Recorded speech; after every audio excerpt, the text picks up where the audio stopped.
Okay, full disclosure, I just had my 2 Adderall plus an entire chai tea latte from a unionized Starbucks. My heartbeat sounds like a machine gun. I don't know if you can hear it. I will be calling my doctor after this. But anyways, today we're going to be discussing how projecting identity politics onto a public figure and then getting mad when that public figure doesn't align with it and then fighting other people about specific terminology is bad. Like it's not good.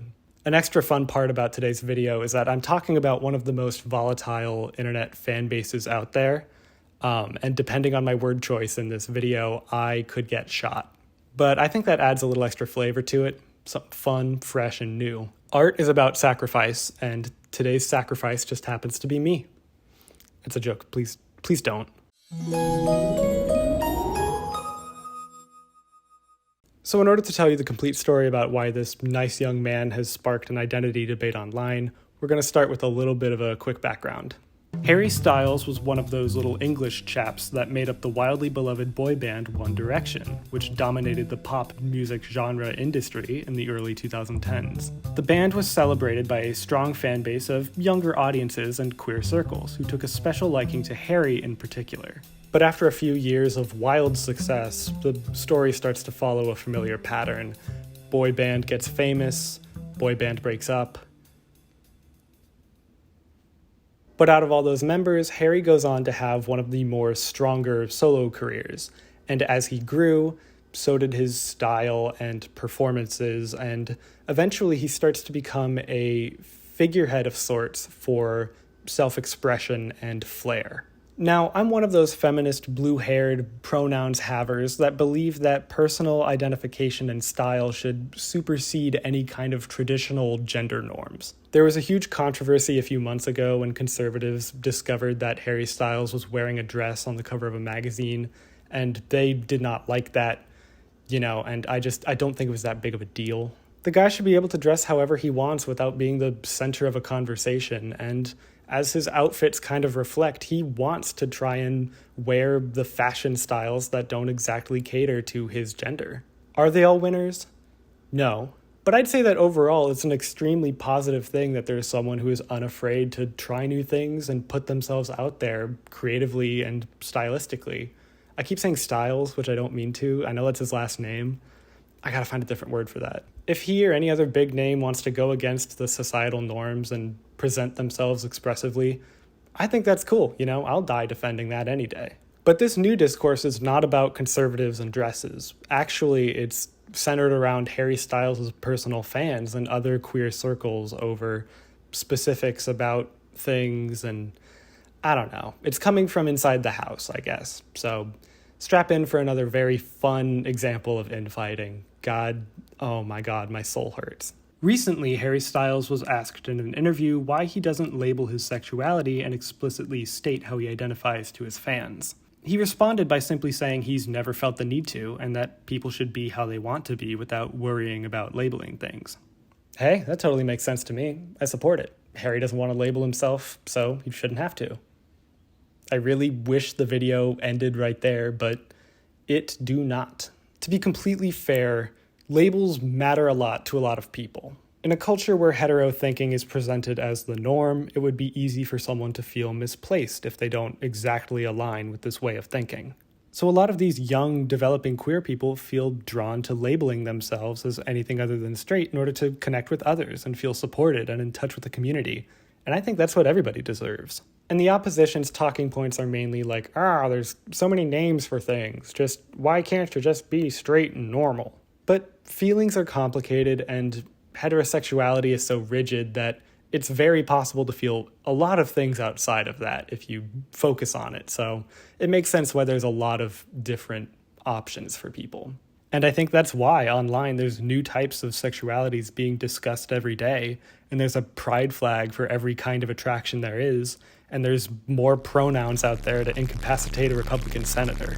Progressive groups seem to have this rush to validate everyone and connect people with their respective circles, and in a general sense, I really don't see a problem with that. It feels like an overwhelmingly positive thing. I think young people and even older people who are going through this journey of self-discovery might use these labels as checkpoints to see how they feel. Maybe they feel connected to one label one day and then later they switch to something else and it feels better. I don't see anything wrong with growing and changing depending on how you feel.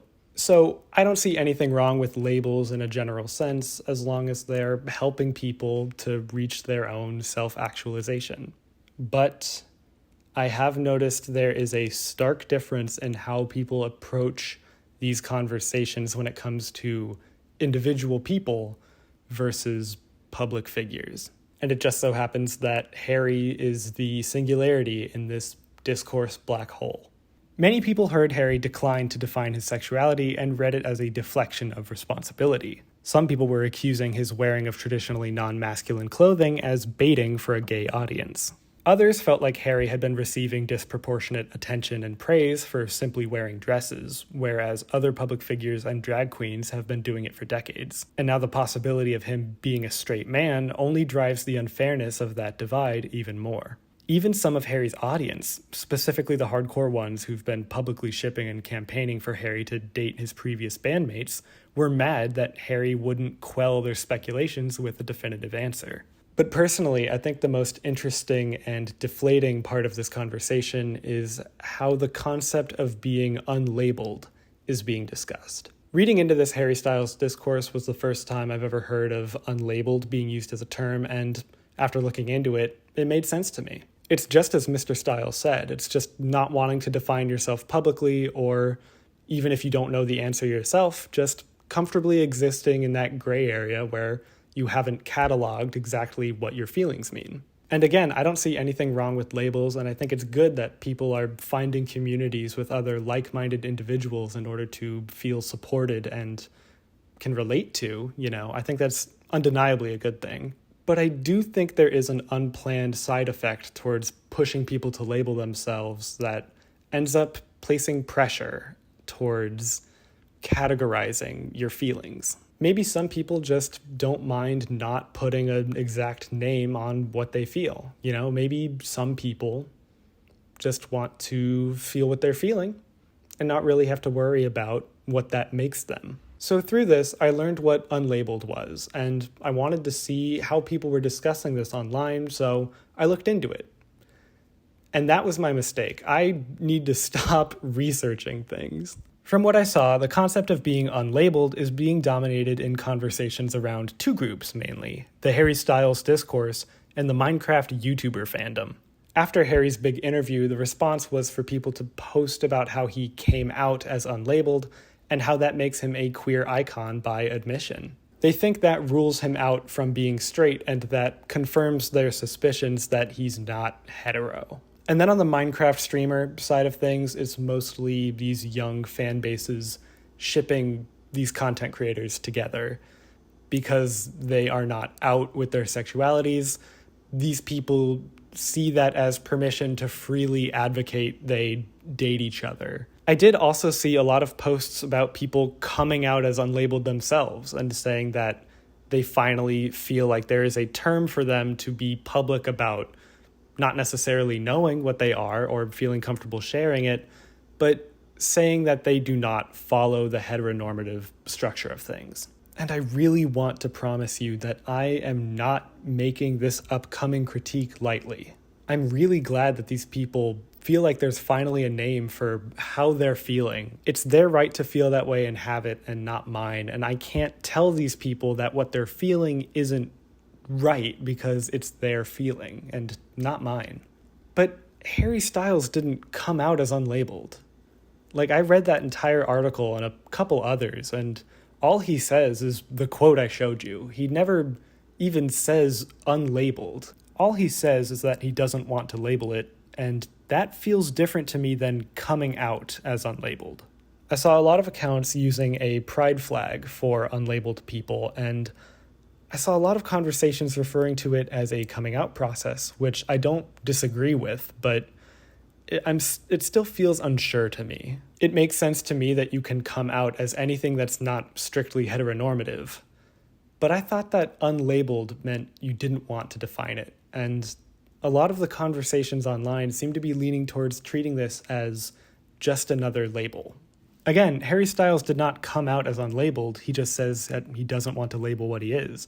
And it feels like people read that as him confirming that he's something not straight and just ran with that story. I looked into those Minecraft boys as well, and I couldn't find a single source about them actually coming out as unlabeled or saying that they are unlabeled in those words. They mostly just say in quick tweets that they just don't want to discuss it publicly. And that feels a lot different to me than coming out as something. And trust me, I don't want to invalidate or discredit anyone who feels comfortable associating themselves with the term unlabeled or who proudly wear the pride flag. I don't know. There's something about it that doesn't sit right. Here's my dilemma. I feel like calling yourself unlabeled and just not really associating with any of the terminology is completely fine. It's fair, and I think it's good that if people are going to push for these groupings of identities, that there is an option for people to kind of refrain from that and just be what they want to be. And if you are someone who connects with the term unlabeled and actually feel represented by a term out there that doesn't associate you with everything else, I think that's perfectly fine. I think having that and having it resonate with how you feel is just part of the process. I think that is perfectly normal. But to me, it feels like that term could have been a comfortable gray area for people to exist in without the pressure of categorizing your feelings. And the way the conversations about it are going, it's just becoming another catalog people can box themselves in with. Okay, in summary, Harry Styles should not be considered an unlabeled icon because if people online are going to treat it as an entirely new sexuality, he hasn't strictly come out as it, and we can't project that onto him. He also probably shouldn't be considered a pioneer for wearing dresses, considering he didn't invent that and other people have been doing it for a much longer time. He just happened to be an easy target for conservatives to fixate on for a month. He's just someone who doesn't feel restricted by fashion and who wants to keep his private life private. Makes complete sense to me. As for those Minecraft boys, I also think that people shouldn't be strongly projecting a sexuality onto them if they haven't explicitly stated what they are. It seems fine to me to want the characters to get together, I guess. Like, you can ship the fictionalized roles, but when it comes to these people's personal lives, shipping them with other people of any kind is more invasive than it is wholesome. These people deserve privacy with the things that they aren't public with. That's just treating people with human decency, and the fact that they're large streamers shouldn't change that. And finally, I don't really think we can control or even redirect the narrative around what being unlabeled means.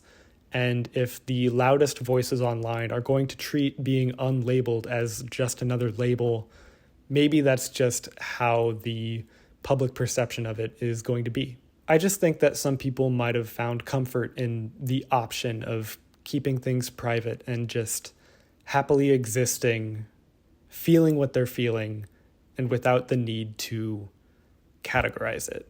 But with the way these conversations are going online, it doesn't seem like the term unlabeled is going to be that perfect gray area for these people to comfortably exist in. Overall, I think that identity politics matter the most when viewed on an individual and personal level. And if you want to connect to something and it doesn't exactly line up to a terminology that's already out there, feel how you want, you know? Maybe we just don't have the words to describe things, but words are just sounds old people made up one time. That isn't smart. You shouldn't deny your feelings, even if there isn't a predetermined camp for you to associate with. And you don't owe anybody a definition for how you feel. You can be unlabeled without being unlabeled. Or you can. Do what you want, only tell who you want, and exist how you want.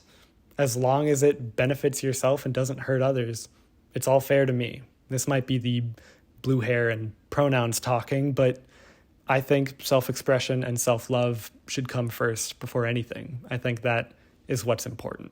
All right, I'm reviewing my list now, and I'm pretty sure the worst enemies I could make from this video are Minecraft YouTuber stans, people who ship Harry with his old bandmates, and Fox News correspondents.